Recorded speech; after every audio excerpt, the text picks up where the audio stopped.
Hi, and welcome to another edition of the Digital Arts Festival being presented by Center Stage Theater. I'm Jim Sirianni, your host with the most. I do that every time, every show that I've ever had. But thank you for joining us again. And I believe this is my third interview, I'm losing count, third or fourth, something like that. But at any rate, I'm glad that you are joining us and learning more about the artists that we are featuring during this festival. By the way, if this is your first time joining us, uh, these interviews will be available on the Center Stage website, Center Stage Theater in Santa Barbara. You just go to centerstagetheater.org and then click on the blog in the upper right-hand corner, upper right tab. Click on blog and it'll take you to the Center Stage blog where you find out all the information about the artists that we are featuring and then possibly links to their various websites and then also these interviews. Clear my throat. Um, so with without any further ado, I'm getting all tongue-tied for some reason. Anyway, my guest today is Camille Locke, and Camille is a student at UCSB. She's a junior at UCSB, and she has a double major in dance and environmental studies. And we welcome her to the show today. Camille, thanks for joining us today. Hi, thank you so much for having me. I really appreciate the opportunity to show what I've been working on and everything like that. So I was asking you this before we went on, but you are at UCSB. Are you here in Santa Barbara or did you quarantine in another place? I'm currently quarantined in San Diego, and it's definitely very weird to be away from my home in Isla Vista, but it's nice to see a new surroundings. I've been going on runs on the estuary near where I'm staying, and it's very nice. Nice, nice. And so you're currently in San Diego. Now you are both a visual artist and a dancer, I understand. How did you get interested in these two different mediums? I have actually been doing both my entire life.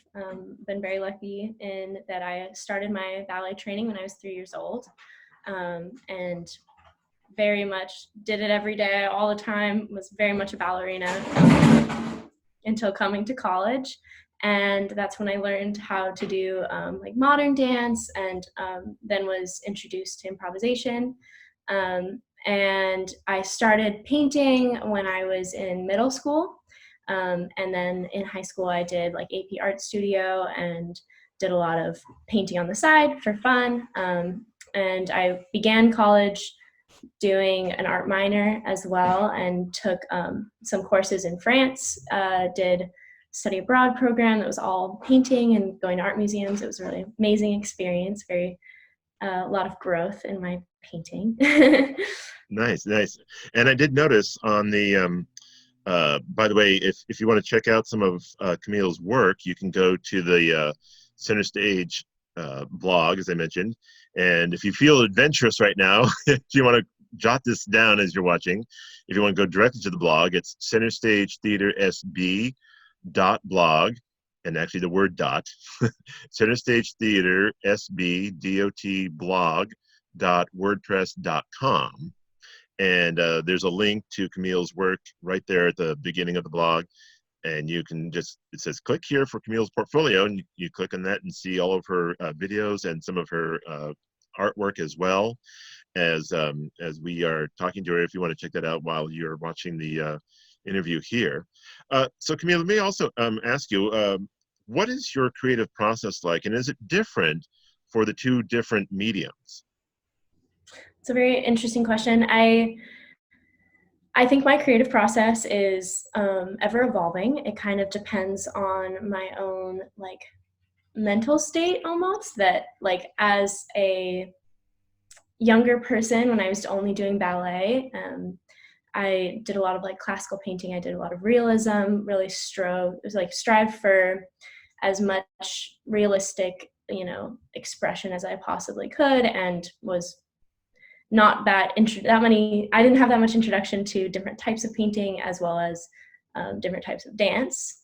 And then as I grew and in both my movement as well as my art expression, I was able to find different avenues of abstraction and impressionistic values. I think my creative journeys, usually I treat like improvisation and kind of, I call it like improvisation painting almost, as well as when I just kind of sit there and make shapes and find negative spaces within the shapes, and just I'm really diving into color and just absorbing the painting as I'm going without any sort of plan. And those are kind of in my latter half of the portfolio. There's a few paintings that are of that style. And then I feel the same when I'm doing improvisation dance.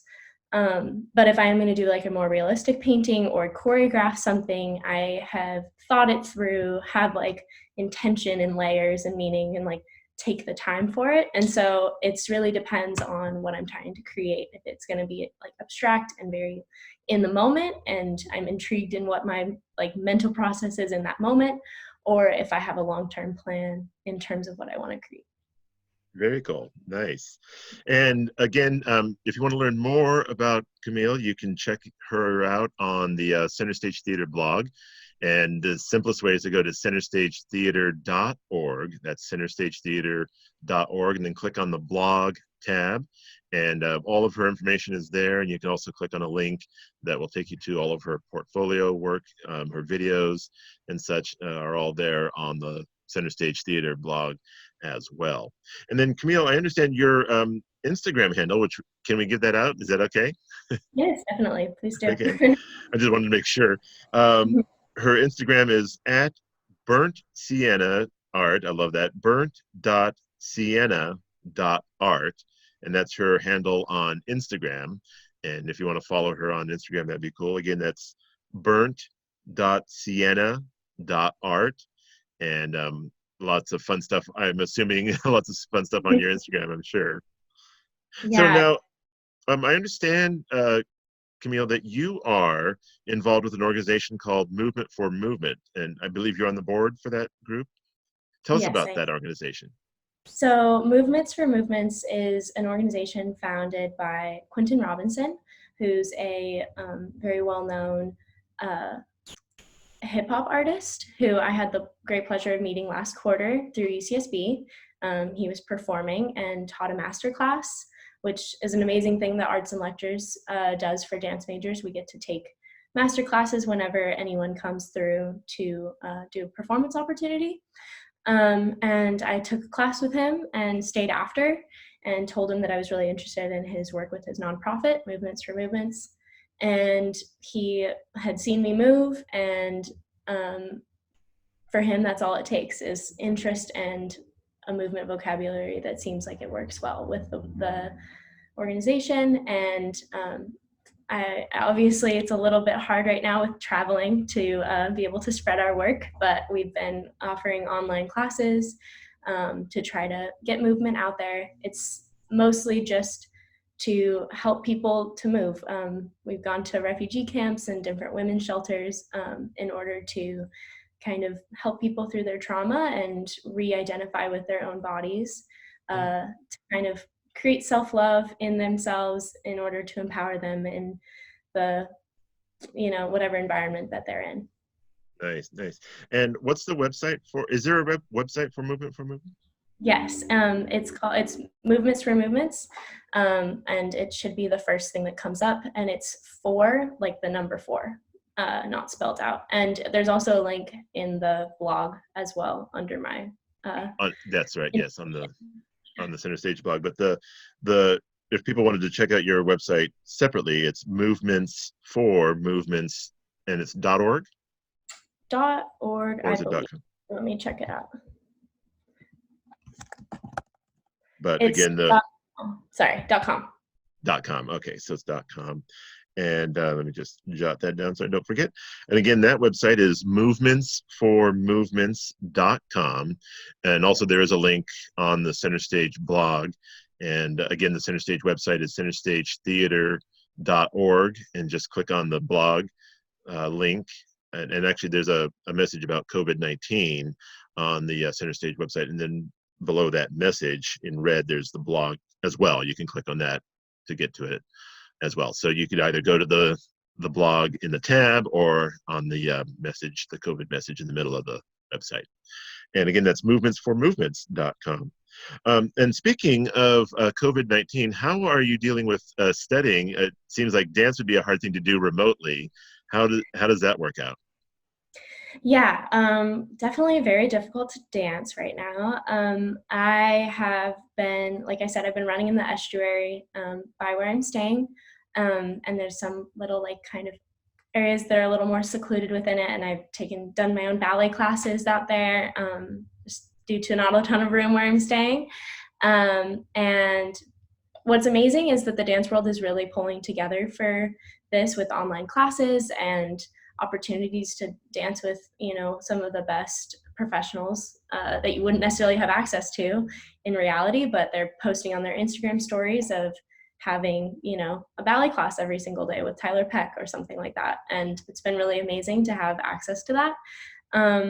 But yeah, through UCSB, our dance department is throwing together a lot of different types of classes to accommodate and giving us links to different opportunities, such as like Gaga classes or other types of modern classes or ballet classes that have been really useful and helpful for our dance growth for sure. Right on, right on. And then, so during the shutdown, well, as you mentioned, you're doing all those things, but are there other things that you're doing creatively while in the lockdown from home? Are you working on any kind of art, or what else are you trying to do to pass the time?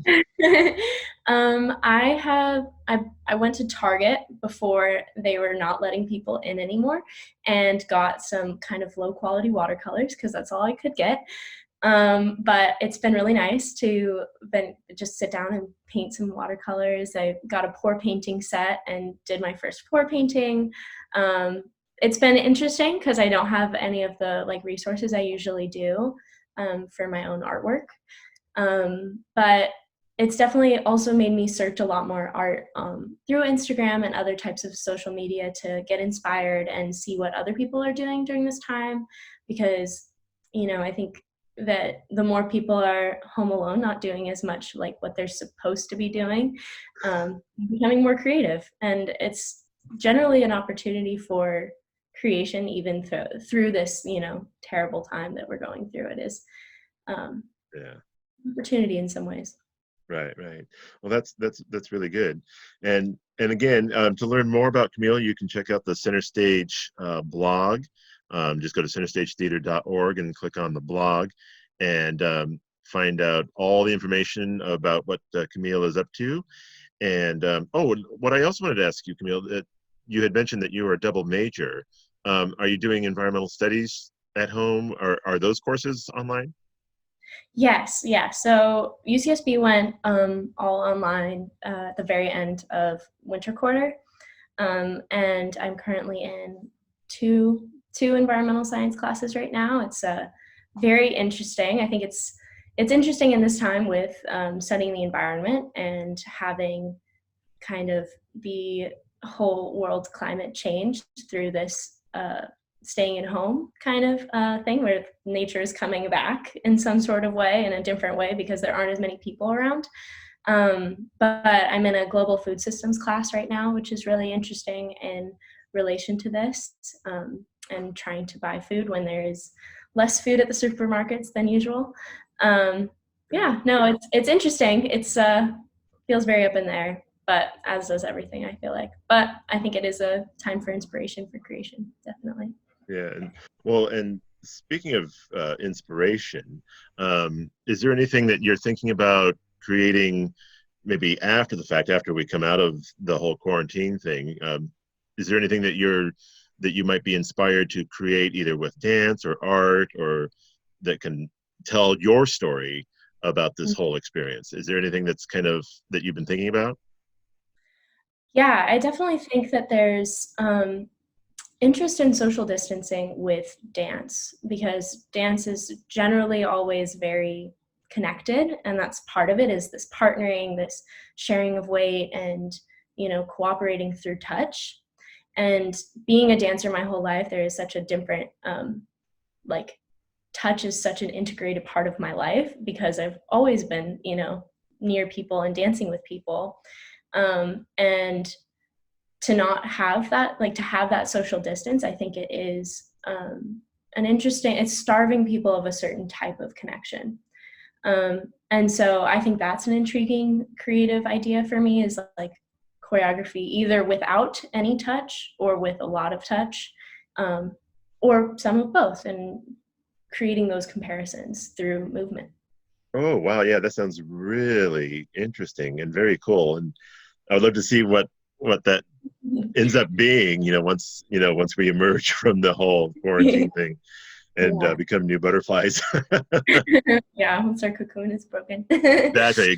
When the cocoon is broken and we can all emerge. So what are your plans after graduation? After graduation, I am planning to continue my work through Movements for Movements, as well as hopefully finding a dance company to be a part of, through ballet or modern or a different vocabulary, or even creating my own company. I've really fallen in love with creation of movement, and through that, I've lost a little bit of love of other people's movement qualities, which is sad sometimes, definitely, but I love feeling other people's movement and then reintegrating it into my own vocabulary, and becoming inspired through that process. So it's hard to know in this situation what my next step can be currently, but I definitely will dance first and then integrate environmental awareness through my movement and through my art. And then eventually, once dancing may not be a reality because it is a short career generally, I'd move into, innovating in some kind of way environmentally. Environmentally. And would you ever want to do be a choreographer? Oh, yes, definitely. I would love that. Awesome. Now, during this whole quarantine thing, are you reading a lot of books or anything like that, or for pleasure or for outside of school? I am, I've really enjoyed reading my required books, to be honest. I Oh, good. generally, yes, I have. Being a double major has been really difficult in terms of how many units I generally have to take. And so sometimes it actually is hard to get all of the reading thoroughly done. And so it's a really big change of pace to read something, be able to take actual notes on it, create ideas about what I'm reading, um, and really devote the time to it. So I've been really enjoying that. I also I'm actually dyslexic, so Oh, generally a visual learner in a lot of ways, and I think that has lended itself to being how I am in terms of my creative voice in visual art or dance.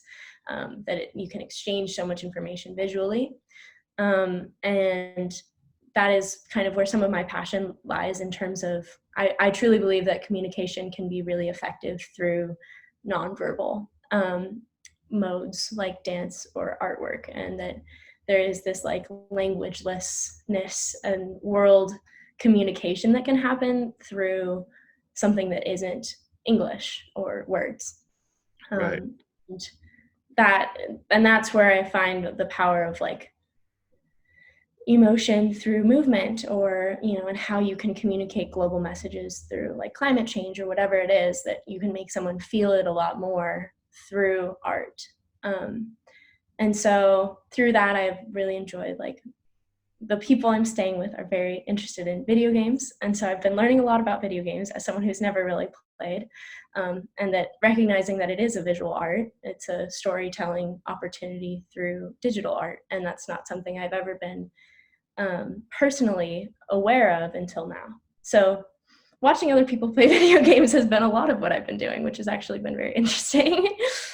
it would be interesting to see if you incorporate that into some of your artwork, whether it be in a painting or a picture or in dance. It would be interesting to see if if that inspires you to create an art piece from Yeah, that observation.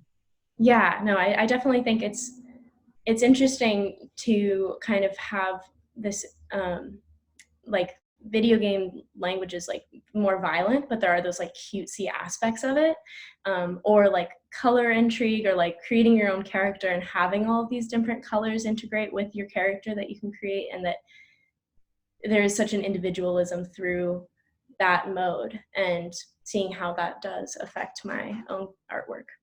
Right, right. One thing I wanted to ask, since you know, are a dance major as well, are there certain types of dancers or choreographers that inspire you or that you feel inspired by? Mm-hmm. um, I am very inspired by, I've seen a few works this year that have really changed my view of a lot of different types of movement. Um, and La La La Human Steps is a company in Quebec who they do kind of contemporary work, but on point. And that's really intriguing to me because I've been doing point for years, and I love the way it just makes you feel to be standing on your toes, which sounds really weird, but I thoroughly enjoy it. And so their kind of messages through their movement is really interesting. I have been introduced to Shenwei movement through one of our professors at UCSB, Brandon Whiten, and he used to dance with Shenwei. And the movement is about like sequentiality and like follow through throughout your spine, kind of a movement and reacting to it, which is extremely different from ballet. And so it is interesting to me because I've loved ballet my entire life, but also letting my body feel other things is intriguing. And then I grew up at Sacramento Ballet, dancing through Sacramento Ballet, and one of my favorite choreographers to be have a piece set on me and like created on me. His name is Christopher Brian Knocktraub, and he was a professional dancer at Sacramento Ballet and just an amazing choreographer, like contemporary ballet set and on point and sassy and fun, but serious and beautiful and incredible. So yeah, that's some of my Nice. inspiration. Thank you. Awesome. Well, Camille, I want to thank you so much for joining us today and taking time out to talk with us and letting us know a little bit more about your world of dance and everything that you do, and continued success with your studies and all that good stuff. And hopefully you'll get to go back to UCSB in person. Yes, definitely. Thank you so much. I really, really appreciate it. Oh, you're welcome. And again, if you'd like to learn more about Camille Locke, her Instagram handle is at burnt.sienna.art. Again, that's burnt.sienna.art. And if you want to check out her portfolio, be sure to go to the Center Stage blog. Just go to centerstagetheater.org and click on the blog tab. And all of her information is there. And there's a link to her portfolio. You can check out some of her dance videos and her artwork there as well. Also, if you are so inclined, you can go to the Center Stage website, and because this is a difficult time for a lot of artists and people in theater, performing arts, music, etc. And if you'd like to make a donation to Center Stage Theater, there's a way to do that as well on the website, centerstagetheater.org, and you can make a donation if you're so inclined. I know a lot of people are struggling right now, but every little bit does help. And again, it's centerstagetheater.org, and just click on the blog to check out Camille's work. And again, her handle, if you were grabbing a pen just now, her handle on Instagram, burnt.sienna.art. And I'm Jim Sirianni, and thank you so much for joining us again. And we will talk to you next time.